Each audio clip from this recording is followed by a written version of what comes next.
Greetings, grace to you, and peace from God the Father and the Lord Jesus Christ. Today we will be continuing in the book of Genesis, chapter 8. But God remembered Noah and all the beasts and all the cattle that were with him in the ark. And God caused a wind to pass over the earth, and the water subsided. Also, the fountains of the deep and the floodgates of the sky were closed, and the rain from the sky was restrained. And the water receded steadily from the earth, and at the end of 150 days the water decreased. In the 7th month, on the 17th day of the month, the ark rested upon the mountains of Ararat. The water decreased steadily until the 10th month. In the 10th month, on the first day of the month, the tops of the mountains became visible. Then it came about at the end of 40 days that Noah opened the window of the ark which he had made, and he sent out a raven, and it flew here and there until the water was dried up from the earth.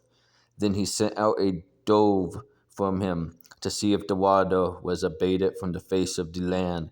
But the dove found no resting place for the sole of her foot. So she returned to him into the ark, for the water was on the surface of all the earth.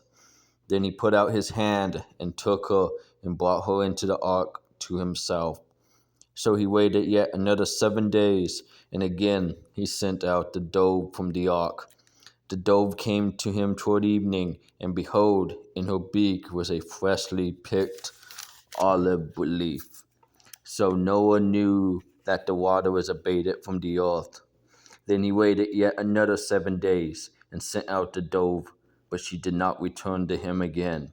Now it came about in the 601st year, in the 1st month, on the 1st of the month, the water was dried up from the earth. Then Noah removed the covering of the ark, and looked, and behold, the surface of the ground was dried up. In the 2nd month, on the 27th day of the month, the earth was dry.